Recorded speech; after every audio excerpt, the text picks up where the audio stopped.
Coming up tonight, deep-sea exploration in Fiji underway. Work on to identify women for leadership roles. And Rotuma High School students eager for Zone. Good evening, I'm Sandra Hassan. The Fijian government has welcomed the announcement of New Zealand's pledge of another $1.45 million towards rebuilding the lives of those affected by the recent floods.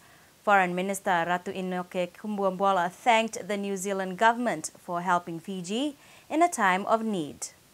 Ratu Inoke says the announcement by one of Fiji's closest traditional neighbours and trading partner is welcoming.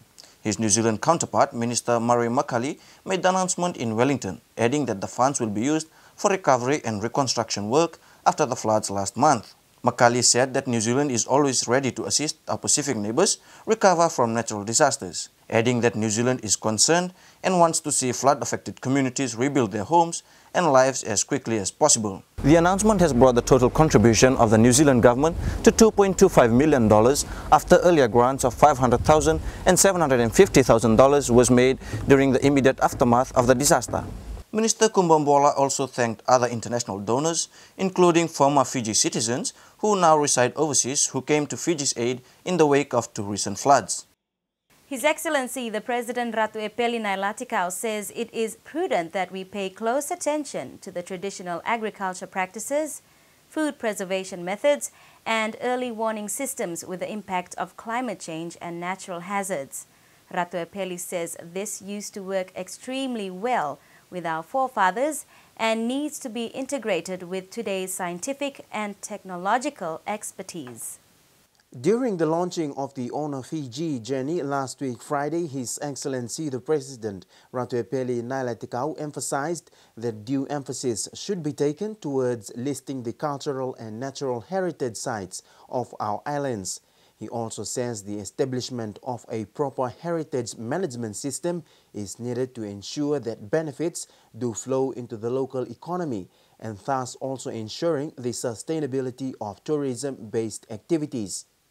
Tourism, as the fastest growing industry in the world, relies to a large extent on cultural heritage for its sustainability. Ratuepeli says the relationship between gender, culture and the environment also needs serious consideration. Biodiversity alone is considered the life support system of the planet. We depend on it for the air we breathe, the food we eat, and the water we drink. The connections between biodiversity and our sustainable future must be fully appreciated by all. We literally need to conserve biodiversity as our lives depend on it. His Excellency the President highlighted the critical importance for young people to reconnect with their cultures, traditions and elders, and more importantly, to understand that as custodians of our living world must accomplish this if we are to achieve a sustainable island and ocean life. Yesterday saw the start of the first deep-sea mining exploration within Fiji waters by the Korean Ocean Research and Development Institute. The start of exploration begins a new chapter in Fiji's mining industry, as this is the first time that an underwater exploration is being carried out in the country. KODI was granted a 6-year mineral exploration license last November and is expected to invest $55.5 million to explore seafloor massive sulfides, or SMS, in the northwest area of Fiji's Exclusive Economic Zone, or EEZ.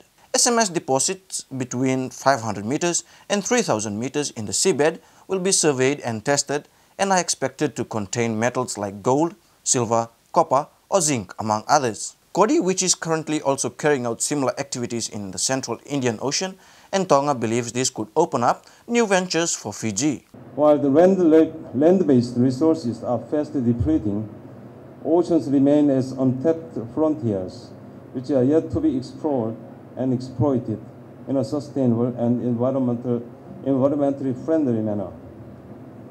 With our extensive exclusive economic zone, Fiji has enough potential to become a resource-rich country.